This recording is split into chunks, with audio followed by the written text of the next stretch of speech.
Hi, folks. Steve Urban here, host of the Riderflex podcast and founder and CEO of our day job recruiting firm, Riderflex. We hope you enjoy this episode. And as a reminder, please subscribe to the podcast for updates and news. Finally, if you haven't already, check out the series of books we've published on hiring, interviewing, and overall career advice titled The Riderflex Guide, available on Amazon. And now, a quick word from our sponsor. Most homeowners don't have the time or expertise to properly take care of their home, which causes costly issues to arise. That's where Kira Home Maintenance comes in. We're a full-service, routine maintenance company that was developed by a certified home inspector. Each quarter, we service our clients' homes following manufacturer's recommendations to properly maintain all the necessary appliances. We provide the materials and expertise to prolong the life of your property, creating a healthy and efficient environment for your family. From top to bottom, we'll maintain and service your home. To get started, we have a property inspection to determine what needs to be maintained, and a maintenance plan is created based on your preferences. From refrigerator coils to filters, vents, and drains, we do it all, and we do it well. Contact us today for your free routine maintenance inspection, and never worry about your maintenance again.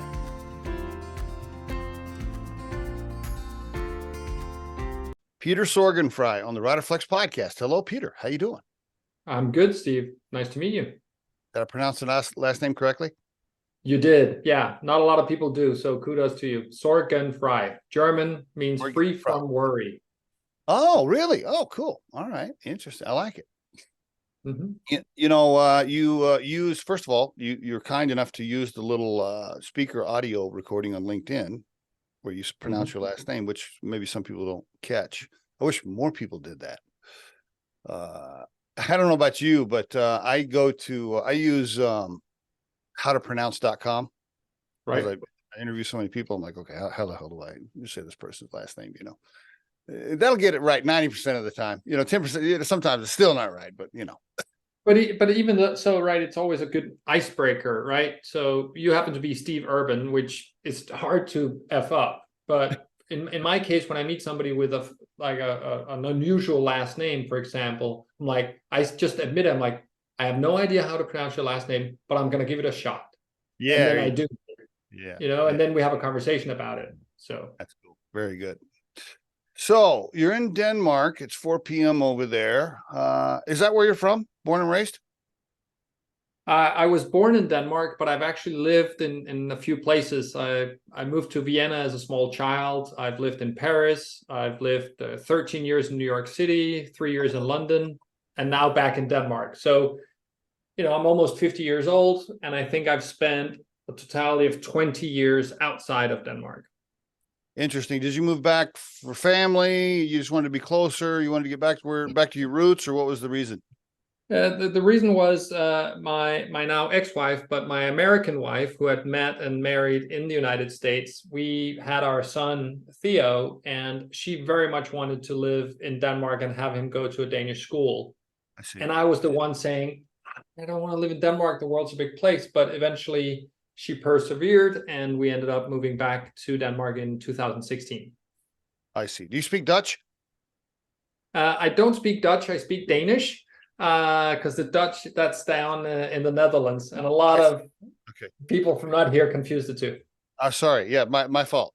Do you speak German? How about German? I do speak German because I lived in Vienna. I actually learned German before I learned Danish because of where we lived in the world. Okay. And then German is also taught in schools here. So most Danes speak both English and German. I see. Okay. You don't speak Italian, do you? Not yet, but I speak French. Wow. So, all right. Yeah. What is that? Now we're up to 4 languages. I'm trying to keep up. That's pretty good. Well, again, there's 5 million people in Denmark, right? I throw a stone, I'm in a different country. So we tend to have to learn foreign languages. And then, I've worked a lot in Norway. So Norway and Norwegian and Danish is very similar. So we can kind of speak our own languages there. And the same thing with Sweden. So when we brag, we basically say, oh, I speak 6 languages, right? But the reality is I speak three foreign languages, which is German, French, and English. Generally, what if you had to generalize it? What do the Danish think of Americans? Like, is there like a general, just kind of opinion? Like, how would you describe it if you had to guess? Well, I think a lot has changed over the last 20 years, right? So I moved to the United States in 2000. And back then, most Danes saw America as a land of opportunity, like it's always been, right? It was tremendous. It was great to be there. Americans were kind and open and all sorts of other good things. And then in the last 20 years, I found myself defending Americans and America because things naturally changed in your part of the world. Mhm. And so Danes now have a mixed bag of there are parts of America that they understand and can identify with, Okay. and there are a lot of parts of America that they can't. I see. And that has to do with politics and a bunch of other things that we can get into if you want. But mentally speaking, the Danes are probably closer to people living in Oregon and California and maybe Michigan and those kind of places, and maybe left on the East Coast. It leans left a little bit, or as what we'd call left. I don't know what you call it there. Liberal. No, yeah, exactly. So you know, when pundits in the United States have to criticize Denmark, they call us socialists, right? I see. But essentially we have socialized medicine, right? So hospitals are free and schools are free and stuff, but we're taxed significantly more than you guys are. Right. So in that way, we're leaning more socialist than capitalist. What's your tax? 60%? The highest tax is 58 or 61 or something like that. Yeah. But you must be okay with it because you moved back, so you're good with it. I'm fine with it because the thing is, you know, I went to university here. I have a master's degree in economics, all paid for by the state. Plus, I got a monthly stipend of back then $500. Now I think it's $1,200 a month, right? Just to go to school. Hospitals are free, childcare is free, libraries. You know, I don't have to worry about health insurance. Anything is covered by the state. So the health insurance thing is a huge one. I've interviewed a bunch of people on the podcast that are from countries where health insurance is free. And I get varying responses, but what I hear a lot of times is this. Tell me if this is how you see it. This is what I hear them say. They say, you know, generally, yeah, for regular stuff, it's great. The fact that it's, you know, it's free. But if I had to have like a triple bypass special, blah, blah, blah, super hard surgery, I probably would go over to the US to do it. That's what I've heard people say. What are your thoughts? So two comments on that. I lived in the UK for a while, and in the UK, the story about the NHS, the healthcare system there, is if you're really young, babies, infants, or if you're really old, the public system is outstanding. Everything in between, they can't really figure out. They mess it up. Interesting. In Denmark, the situation is such that we're a fairly rich country. People here are actually affluent despite paying so much in taxes because things have gone well and we're a small country. We don't have large infrastructure issues, those kind of things. Okay. So my mother, as an example, she's 75. She goes to a private hospital to get certain things done, you know, a little mole that needs to be removed, something like that, because she can and because it happens faster. Because the wait times in the public system are too long. Oh, so there are private facilities over there that you can go to if you got the money. Absolutely. And it's not a lot of money for a Dane, right? So as an example, I think my mom paid $200 to go get this done today. Literally, she was there today. And she booked the appointment maybe 3 weeks ago. Whereas if she had to do it in the public system, maybe they could see her in April. I see. Yeah. So it's not that it's bad. It's just that there's not enough supply. Okay. Yeah, interesting. I could do a full hour podcast with Denmark and what it's like to live over there. I'm always fascinated about cultures and, you know, different things. So I appreciate you sharing some of that. So your mom's still alive, obviously. How about your dad? My dad is also alive, 83 and going strong. So cool. They're both good.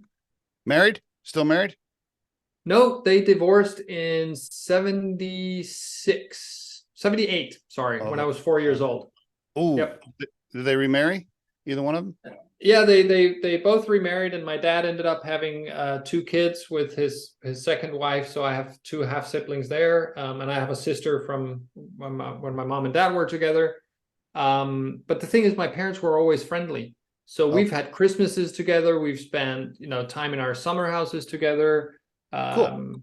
That's cool. So, yeah, very good. What'd your folks do for a living? My mom was an elementary school teacher for 40 years. Wow. At the school that I attended, and she was a German teacher, which everybody hates, right? So I was not a very popular guy. And my dad was an executive at a couple of different companies, most of his time at a record company, Sony Music. So he was really? the CEO. Oh, cool. Wow, yeah, cool. He was the CEO of Sony Music here for a while. Yep. What? Did you ever get to meet any famous artists when you were growing up? Plenty.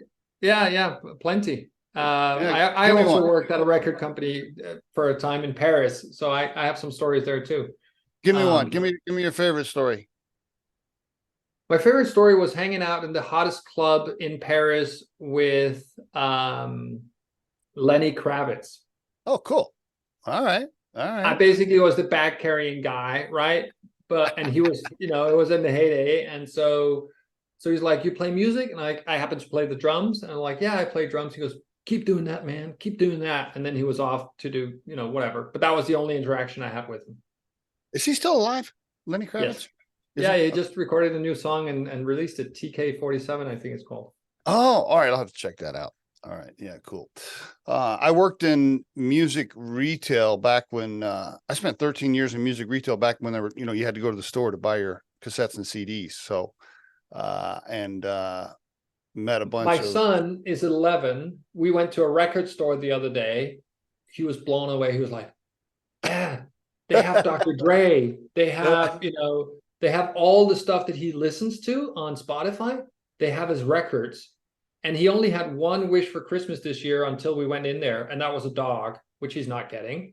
Now he's like, "Dad, can I have a record player and some records?" Yeah. Oh, that's awesome. That's awesome. It's amazing.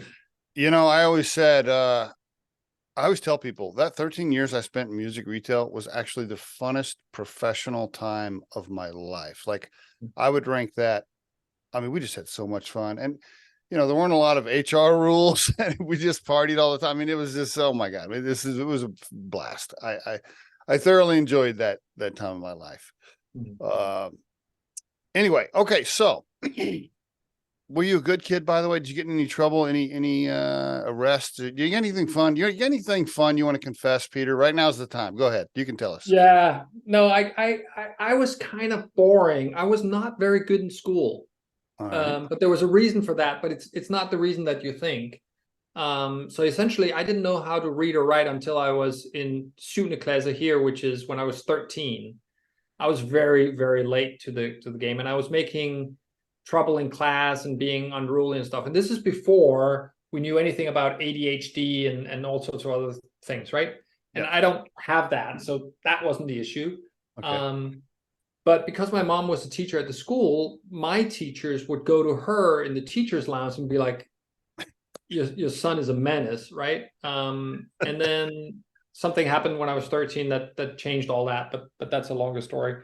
You don't want to share it? You can't share it? You can't give us a short No, version? I can share it, but it's okay. So here we go. So essentially, I played team handball, not the thing where you toss a ball against the wall, but the thing that kind of looks like soccer, but with your hands. That's a big sport in the rest of the world. It's not very big in the United States. Okay. And I was going on a trip with the team, and on the trip, on the train was a train magazine. On the back of that magazine was like an intelligence test from Mensa, which is the association of people with a certain intelligence quotient. Yes. Mm-hmm.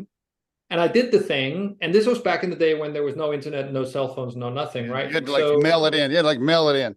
Indeed. So I mailed it in.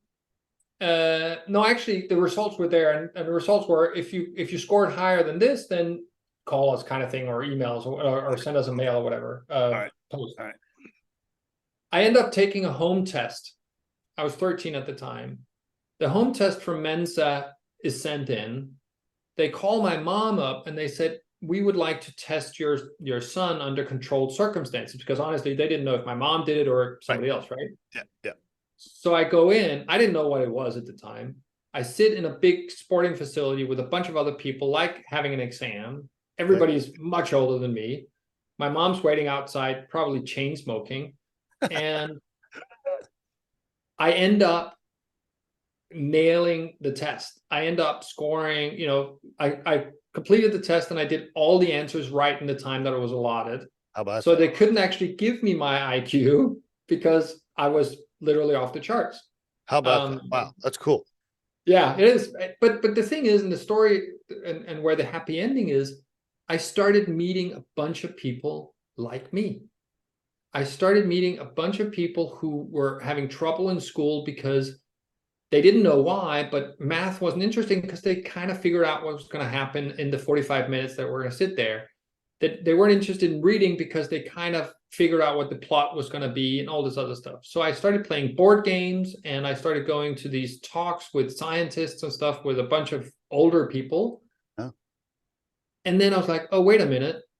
This is why I have a hard time concentrating. Let me just finish this schoolwork and then I can get to do the fun stuff. And so I ended up becoming a straight A student and, the second in my class and all that. And that was it.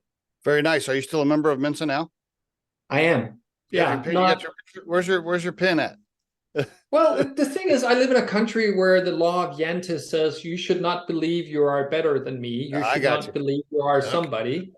That's why you were hesitant to share the story, but I pulled it out of you.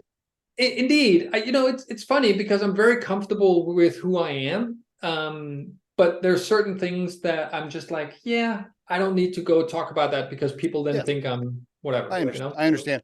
Do you have just one or two questions around it? People that I know like you that are in that very small club, some of them do not have a lot of patience for people without good common sense. Do you find yourself short on patience when you're talking to an idiot? I mean, how do you handle it? I was. For many years, I had trouble with relationships, personal and professional, because I would cut people off and come off as very abrupt and brusque. I can see that. Yeah. And so I learned how to manage that and deal with that. And actually now a lot of my clients, the founders and CEOs I work with, they're also there, or they're on the spectrum, right, of some kind of Asperger's or something. I mean, their brains typically work in different ways. And so oftentimes I actually work with them on giving space to others, because even though they have the answer, they need to get other people to get to the answer themselves, because otherwise they're not going to create following and all these other things. So I'm leveraging it today in my work with people with similar facilities, if you will. That's great. And what you just mentioned, I hope the listeners pick up on that, because what you just said, they're so critical for a leader. I mean, yeah, if you're super smart, it's easy to just sit in a room and dish out orders and tell everybody what to do. But that gets old. They got to have buy-in. They got to feel part of it. They got to feel appreciated. They got to feel valued. They got to feel like they're helping you get towards the answer, because then they're all in. I mean, what you just described is so critical for a leader, especially if it's a leader that has super high IQ and could probably just do it all by themselves. So yeah, that's a great tip, and it's wonderful that you're helping them through your practice. Remember to do that, because it's super important. So when you went to university, majored in economics, what were you thinking? Were you thinking, I'm going to be a professor? What was the plan? So I was working two jobs while I was studying, and so sort of student jobs, right? But that meant I wasn't really a good student at university, because I kind of just wanted to get it over with. I didn't think that my grades would matter at the end, which they don't really in Denmark, unless you want to go work for McKinsey or somebody like that, right? All right. And so, I did interview with McKinsey, and of course they didn't want me, which is kind of funny because I've worked with them many times since. So I think my life is infinitely more fun than theirs is, but let that be. Yeah. So no, I didn't know what I wanted to do. Actually, I studied economics because nobody in my family had studied that kind of economics that I did, which was focused on game theory and sort of the mathematics of economics. Okay. And I also did it because it was the hardest thing I could find, honestly. I think actuarial sciences is more difficult, but I found that this was quite complicated, and that was a good challenge for me. I got When you. I was almost done, a professor randomly said to me, I know you're interested in cars. Daimler Chrysler, the guys that make Mercedes-Benz, they're looking for some interns. Can I give you your name? Okay, so you were a car guy? Are you still a car guy? I love cars. Yes, I've always loved cars. What's Yep. what's your favorite one in the garage right now? I only have one because I live in Denmark because they're taxed by 220%. Oh, oh shit. Okay, I didn't know that. Yeah. Denmark is actually a side note.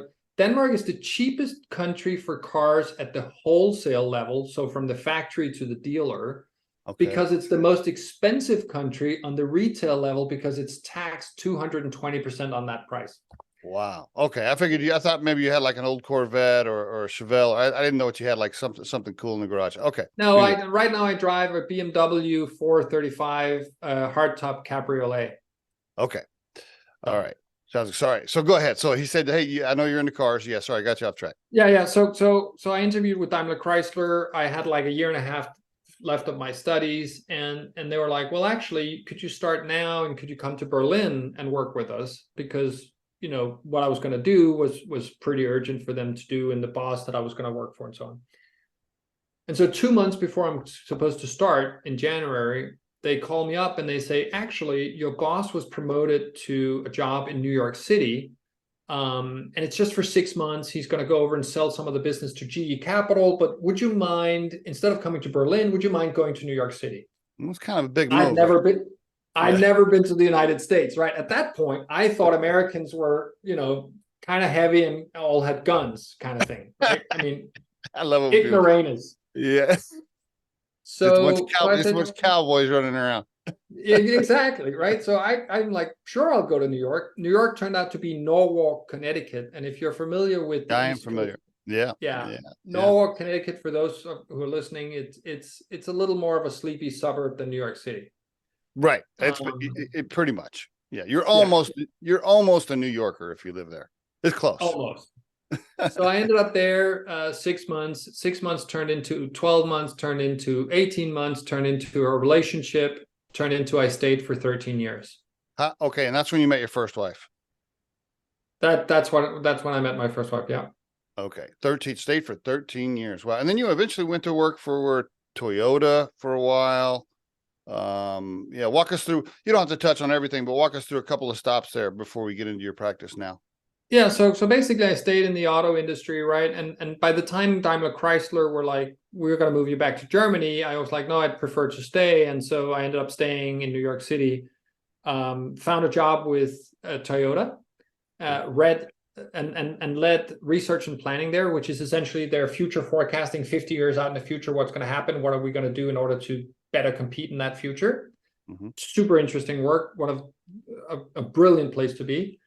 But I was tempted by money. So I went to Wall Street and worked at an investment bank as an automotive equities analyst. So I would analyze automotive related companies and make stock recommendations, essentially. I could see why you would be recruited to do that. Yep. Okay.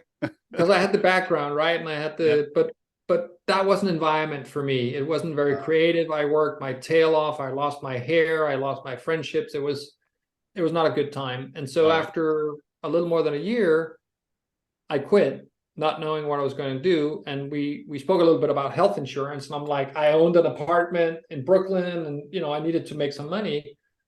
So I thought, what do I enjoy doing? What do I really like doing? And I came up with 3 things. I really enjoy understanding humans and human behavior. So the market research aspect of figuring stuff out, I really love. All right. I love competitive intelligence. So trying to figure out, what is Riderflex going to do versus what is Adecco going to do versus what is some of these other unmentionable competitors of yours going to do. And then I love the corporate strategy piece, which is, okay, now that I know what the market and the consumer is going to do, and I think I know what the competitors are going to do, what are we going to do? So those 3 things are the things that I love playing around with. So I set up a consulting firm naturally as a 20-something-year-old called Sorgenfrei and said, I'm going to go sell these services to big companies all over the United States. And that's what I did. How about that? And wow, to be successful as a consultant at that age, That's pretty good. I mean, plus, you know, you had to learn how to sell too. You were already smart. You already do all the strategy, but now you got to shake hands, kiss babies, sell, get contracts signed. And you know what the trick is? I didn't know how to sell. And I that think helped that you. was, And that helped you. it did, because the thing that I did so my first big contract was with Toyota, right? So they knew me and I kind of knew the work. Okay.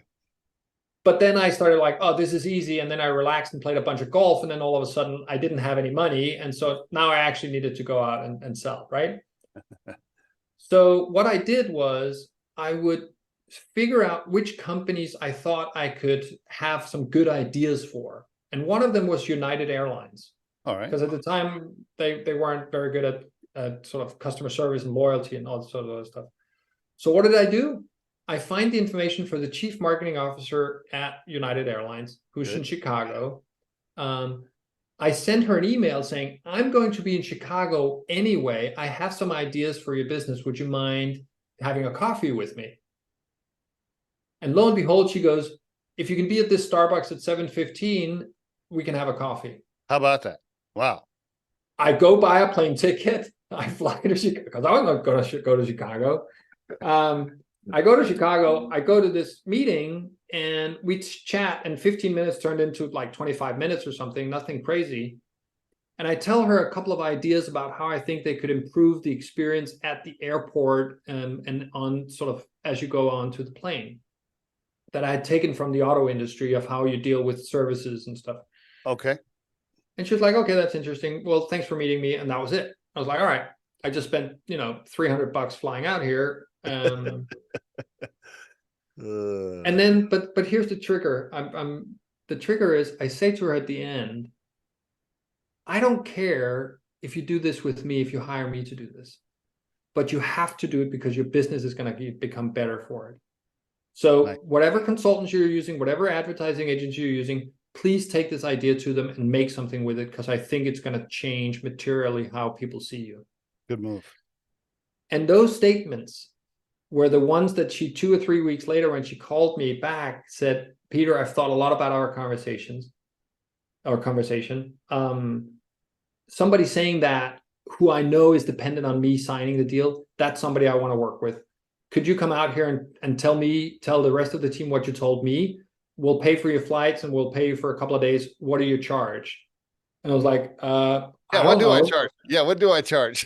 Exactly. And so I just made up some number. She was like, fine. And I'm like, what? And then that's how I ended up selling most of the time. Was I shared my ideas, I shared my perspective on something these companies were going through. Love it. And I never asked for the business. I never pressured them. I never did like, oh, you got to sign now because I have so many clients. I never did any of that stuff. I love it. That's great. That's great. Yeah.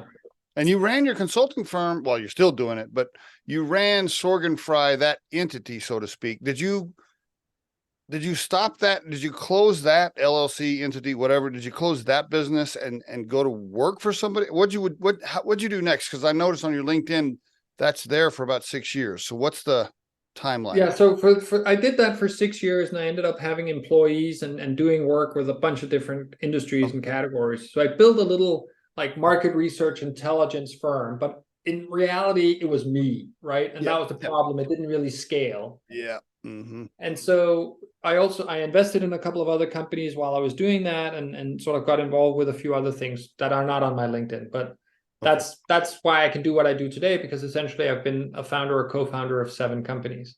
Nice.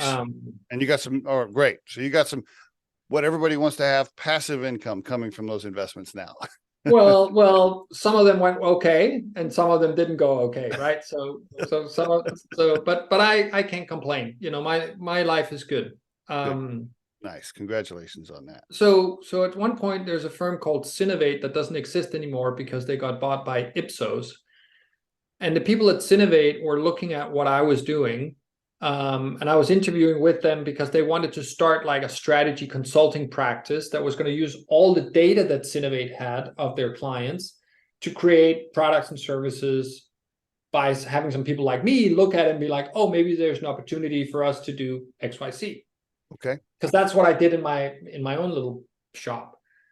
And so I ended up going to them to Synovate, and then they got bought by Ipsos, and that's how I ended up becoming a global senior vice president of the strategy partner group, which essentially was a team, very specialized team that only worked with the largest clients of Ipsos to create new products and services. So I worked for, yeah. Did you move to London for that? Did you have to move for that?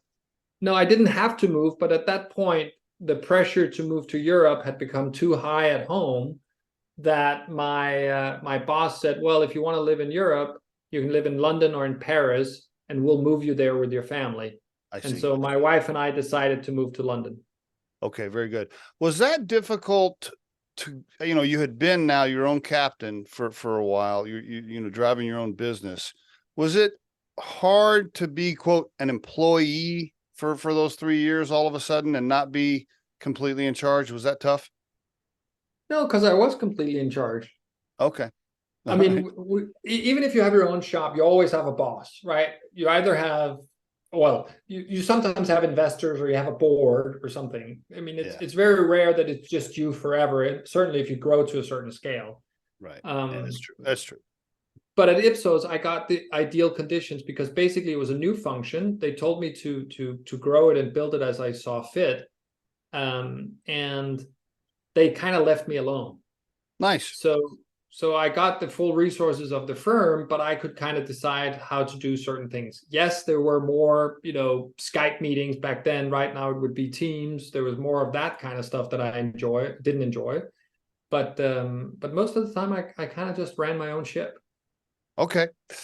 And then you stayed there for 3 years, and you had a couple of more stops before, what you're doing now. Do you want to, give us Yeah, so I moved to London, and 6 months after I moved to London, Ipsos decides to basically fold what I had been started. So they laid me off, and I got a nice severance, and then I ended up becoming the CEO of a startup called Somewhere, which was a recruiting firm, a recruitment-related startup, and cultural fit kind of business.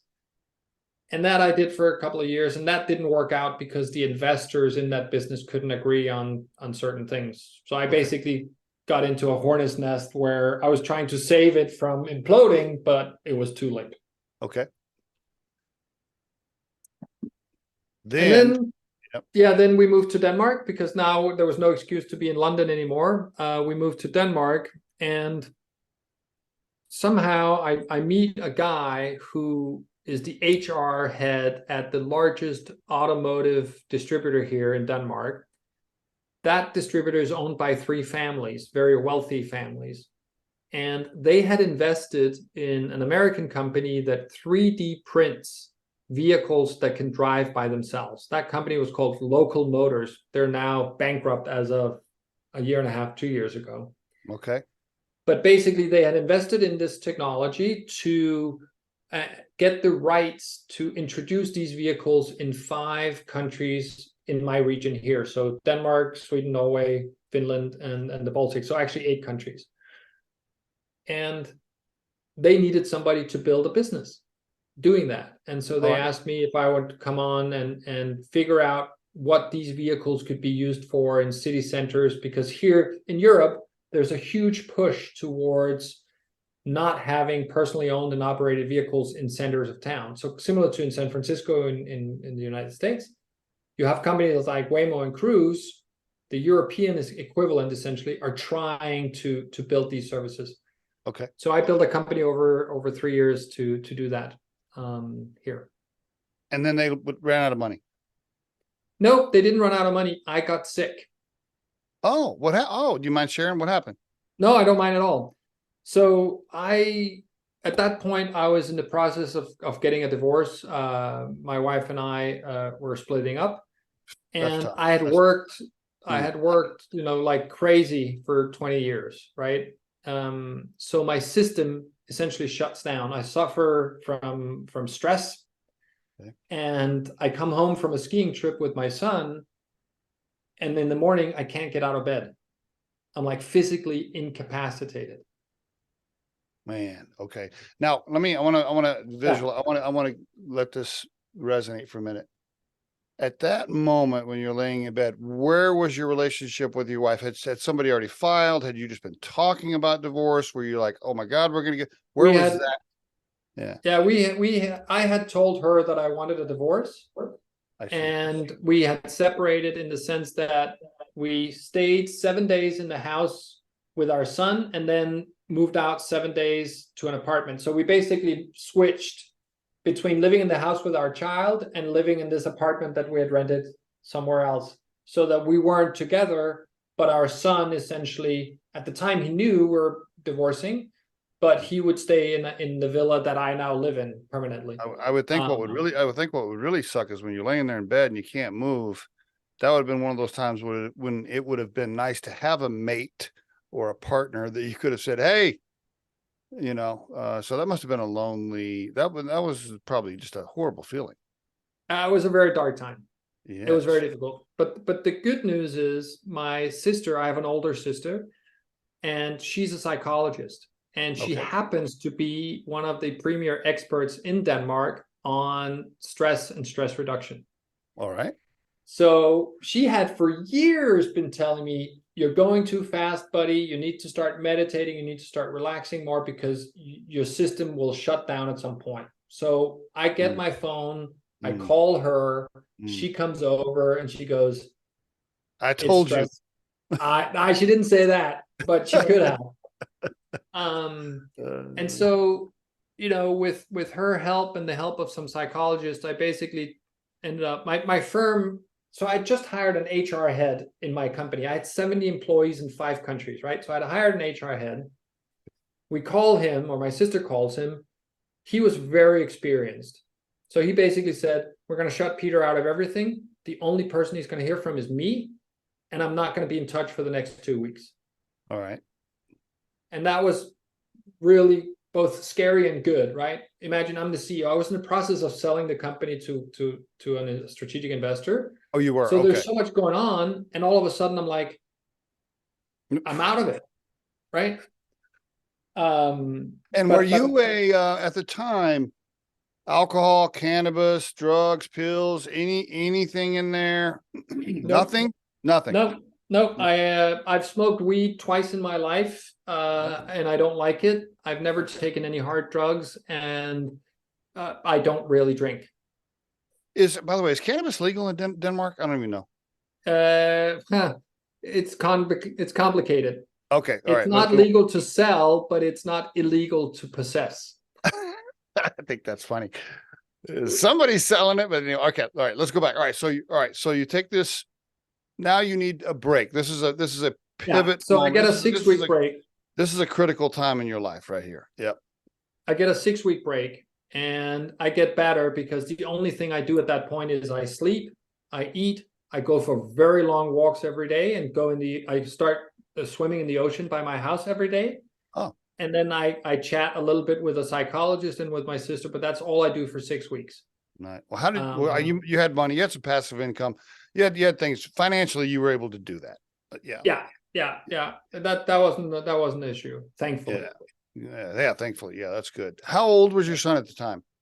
So this is in 2018, so he was 6. Okay, man, that is a tough age for mom and dad to get divorced. Wow, of course that was stressing you out. Okay. But you come out of it. I come out of it after 6 weeks. I go back to work. My brain doesn't work. I can't look at an Outlook calendar and not be like, I don't know what I'm looking at. I literally did not look. So I go out again. I'm away for 6 weeks. And then my HR guy, the guy that I just hired, calls me and said, the board has asked that we have that conversation. Yeah. I mean, and then the board let me go. Yeah, it happened. I mean, I get it, Yeah. And you know what? I was relieved. I was like, because part of the reason I was so stressed out was the company's setup with the owners and the board and the way they were structured was just not good for me. Mm-hmm. And so literally it was like a weight taken off my shoulder. And then because of the role that I had, I basically got a year's salary, right? Oh, nice. Well, that's good. Yeah, that helped. So now I had time to say, okay, what am I going to spend my time doing now? Yep, and I definitely could time. start a new chapter in a way. Yes. You know, and I want to get into that, but right before you do, let me just say for the listeners, for all the aspiring executives out there, you want to be CEO someday. You want to run your own ship, or you want to own your own company, or you just want to be a CEO that has a board, etc. Being a CEO is a very difficult and lonely position most of the time until you've lived it, until you've experienced it. You really just don't understand. And as much as you read books or you listen to podcasts and people tell the story and you think, okay, I've heard all this, I think I know how it's going to go. It is very hard to describe. Before I started Riderflex, I was a CEO and COO of a couple of $40 million companies, smaller. And I remember when I was working for a furniture company as a CEO and president, I used to just tell my wife, even your spouse can't relate, right? Your partner can't fully relate. They try to, even if they love you, but they just can't. You can't tell your leadership team everything. You can't tell, even if you tell your spouse everything, they don't fully get it. It is a lonely and dark place very often, especially if the company is going through a downturn, or maybe they lost a contract, or a series of cash raise didn't come through, or something major happens.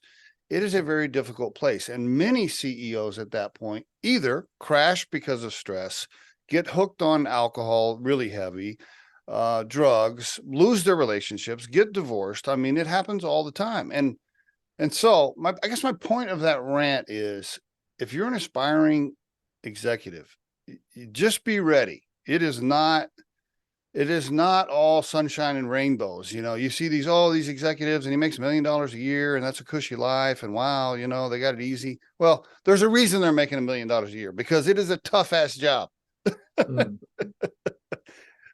Anyway, so you were relieved and now you have this time to go, what the fuck am I going to do now? All right. What am I going to do now? Well, a couple of things happened at that point, right? Because since I started ocean swimming, and the ocean here is quite cold, I would think I spent a fair amount of time sitting there and sort of contemplating life, looking out, in the dark in the morning. Yes. And so I ended up actually getting an idea for a novel, and I ended up writing a novel, which is really peculiar because I've never written anything in my life. I'm really good at criticizing other people's writing, but I've never actually written anything. But that happens because my left side of my brain, which is the logic rational side, was shut down because of what had happened to me. And so my right side, which is the creative side, kind of flourished because all of a sudden it got the oxygen in the time that it needed. So I ended up writing a book. And the book is titled, I knew I was not. What's the book titled? Concrete. It's not published yet. We just translated it. We just translated it to English, and I actually have a literary agent in New York that might want to look at it, and so we'll see. All right. That's for another day. I'm also writing a business book, but that one won't be done until the spring. Okay. But I knew I was not going to be an author, right? And so I thought, what am I going to do now? And the only thing I know how to do is start companies, essentially, at this point. Start something with an idea, build it, and then somebody else takes it or it gets sold. All right. But then I realized that I had missed something in the last 20 years. I had missed having somebody around who was not my spouse, who was not my board chairman, who was not my investor, who was not my friend, with whom I could talk to about all the things that happens when you're a CEO. Yeah. Somebody who was not a coach necessarily, but somebody who had been there, who could empathize with my self-doubt, with my conflicts at home, with all the stuff that I dealt with boards and all these other things. So I had this idea for a new kind of advisor, a new kind of coach. Ties right into the rant I just gave. You needing to be able to call somebody. You thought we'd set it up, right? But we didn't. But a lot of people have what you just described, Steve, because what I did was, I hadn't been very active on LinkedIn at that time, but I wrote like 40 or so founder CEOs around the world who didn't know me. I didn't pitch them back to, I don't know how to sell, honestly. I just wrote about this thing and I asked, have you heard about something like this? And does it exist where you live? Because I was curious to see if somebody else was doing something like this. Yeah. So I wrote people in Japan and, Latin America, all sorts of places. And a lot of them got back to me. I bet. And Yes. said, that sounds amazing. Mm-hmm. I'm in the middle of something. I could really need somebody to talk to. How much is it and how do we get started? How much is it? Yeah. And of course, right away, they're going, okay, well, Vistage is 10 grand a year, or YPO is 20 grand a year, or, they're immediately like, okay, I've been down this road to pay all this money to join these groups. Yep. Okay, go ahead. Yeah. And so I was like, oh, okay, nobody's doing it, it seems, or at least not these people that I contact. Very small sample, right? Yeah. But then a couple of weeks pass, and then I get a message from a very well-known founder in the United States who I hadn't written, who said, I heard from so-and-so that you're doing something like this. I'm in the middle of something that I need somebody to talk to. Would you mind coming over for the weekend and spend some time with me? And because of who this person is, I'm like, sure, I'll come. Sure. And so I went, and that turned into be my first client. And so today, as you know, I spend my time speaking with founders and CEOs all over the world about anything from personal stuff with their relationships with their children or their partners, to professional tactical things like how do we structure this sales organization, to I'm the pre-meeting before they have to go into a board meeting because they want to test a few things. That's a valuable one. Basically just the guy that's available for whatever they need, whenever they need it. And that's my business. I love it. And the fact that even though going through a divorce sucks, and I'm sorry you went through that, because I've been through one too, by the way. I'm married to my wife, Kim, now, who's my second wife, but I've been through it, so I know how horrible it is. The fact that you've been through a divorce, the fact that you've been through that stress moment, that crisis where you couldn't get out of bed, the fact that you've been through businesses that didn't, you have all these scars. Like you got the scars back there. I do. And at the same time, I think it's important to emphasize that my experiences are not directly translatable to other people's experiences. But because of what I've gone through, I can listen in a different way that somebody who hasn't tried it. Yeah. Right? Yeah. And you know what I really like about your profile, Peter? I'll just be really just super transparent with you. We've had about 400 guests on the Riderflex podcast now. Wow. And congratulations. Thank you. And I would say, I'll bet you there's 20, 25 coaches in there. I don't know. I haven't counted it. Anyway, a few weeks ago, I told my partner, I was like, don't schedule any more coaches. Like, I've done enough coaches. I don't want to interview any coaches. This is a few weeks back. And then last night, Kim and I are having dinner, and she's like, who are you interviewing tomorrow? And I was like, I'm interviewing another coach. And she's like, I thought you weren't going to do those anymore. I'm like, I know. And then I was looking at your profile, and I read into the situation where I'm like, okay, this is not a 35-year-old that got a certification to be a coach, but has never actually done anything. And by the way, those people get on my fucking nerves. I'll just say it out loud. I don't care if they get mad at me or not. So-called coaches that haven't actually been to war, I don't buy into it. I don't care what class you've had. I don't care what certification you've had.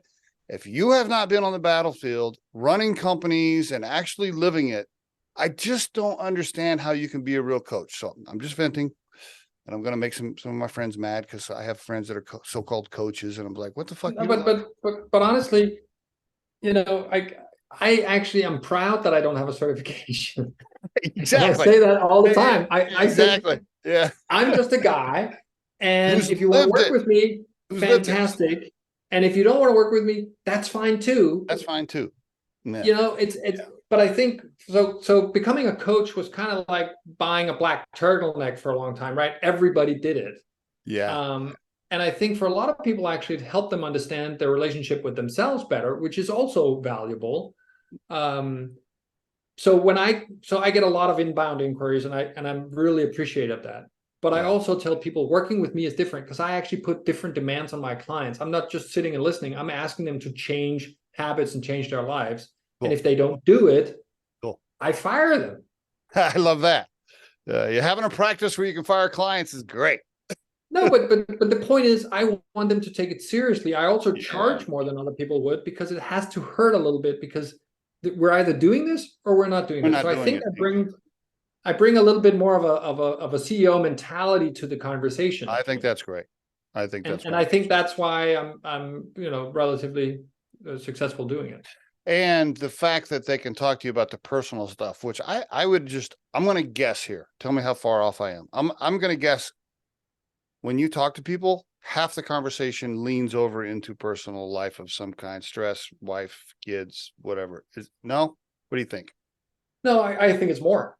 Oh, yeah. Okay. They typically come to me because there's something personal that's not going well. And it's Okay. typically because they feel that they're not as impactful in their business or that they're sacrificing things at home that they want to change. Yes. That's Absolutely. typically when they come through the front door. And then we start dealing with those things. And then over time, then we start dealing with tactical business issues because we got a handle on them. So typically what I say is, right, we need to get a control of ourselves first. And once we have a handle on that, then we can worry about other stuff.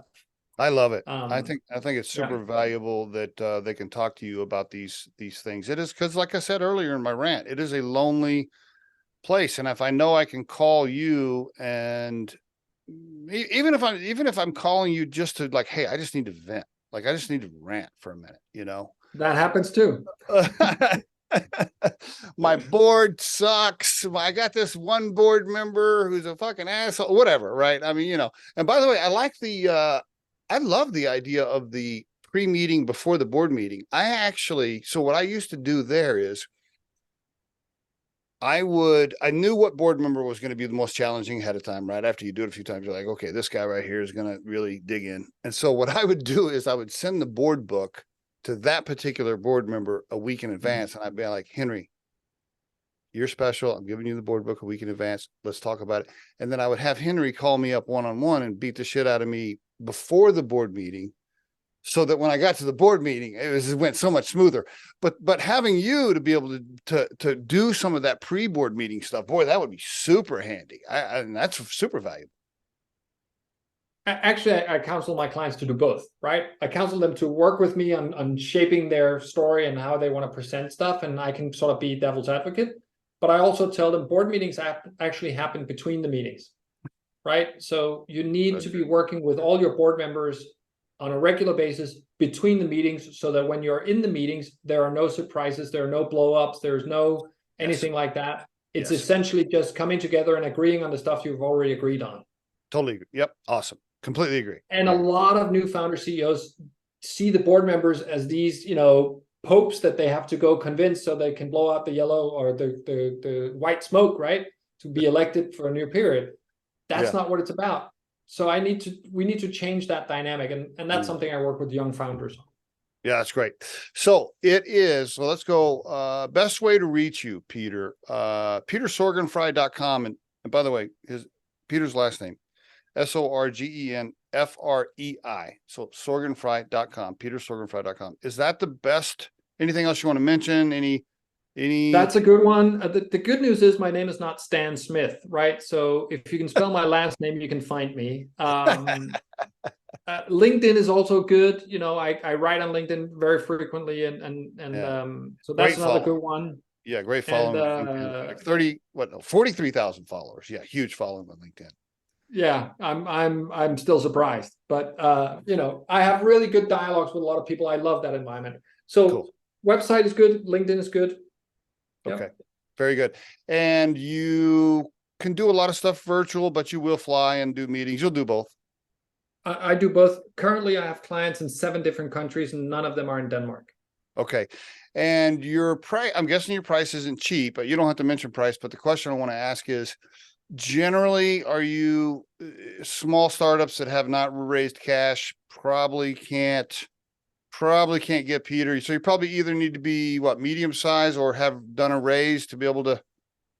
Typically you've gotten either an angel or maybe a Series A round investment going. My typical clients have done this for a little bit, right? So they've been in the startup world for a while. They may have done 1 or 2 companies, and now they know themselves and they know what they need help with. Okay. I run a retained model, so it's also a little bit different. I basically charge people a monthly fee, Okay. and then I'm available. So it's not like they have an appointment and then I don't see them for a while. Can they go And that changes. month to month on the retainer, or do they need to sign a contract? Yeah, well, so in the start I did 3 months, and now I'm contemplating doing month to month just because it's more flexible for them and actually for me too, because in some cases I'm like, you don't need me for 3 months. We can fix this in a month. So Yeah, very good. Okay, very good. And if they do that retainer, they can you're available on the fly unless it's Sunday night, I guess. no, also on Sunday nights. I do sleep. So when I'm in bed, I'm not available. But basically, a good example is I'm on WhatsApp with most of my clients. Okay. And I probably get 10 or 15 messages a day from different people at different times. So very good. Okay, I know we're out of time. Two more quick questions here. So you're married again, though? You're married now? No, I'm not married now. I am. Sorry. This is an aura. This measures how I'm doing. It's not a wedding ring. All right. Girlfriends, partners. What are you doing? What's the status? I have a girlfriend. Okay. So, all right. Yeah, we'll see what happens there. You're being careful, which is great. I feel fun. Dude, I would not. Because how old are you, Peter? I'm 49. Yeah. Being single at that, I would not want to. God, please don't. My wife's upstairs. I'm like, please no. I don't want to be single at 56. God, no. I would be miserable. Well, on that point, right? Just we have to be good with ourselves, right? I had to learn through my crisis that it's actually okay to be alone. I was getting divorced. I was feeling like a complete failure, but I learned to love myself essentially. And so now with my girlfriend, she sees me as sort of a whole human standing by himself that she gets to be with, not me leaning into the relationship like I would have done when I was younger. So being solo is not necessarily bad. It's not as much fun, but it's not necessarily bad. Okay, very good, my friend. Peter, thank you so much for being on the Riderflex podcast and sharing your story. I really appreciate it, sir. You're very welcome. Thanks for having me.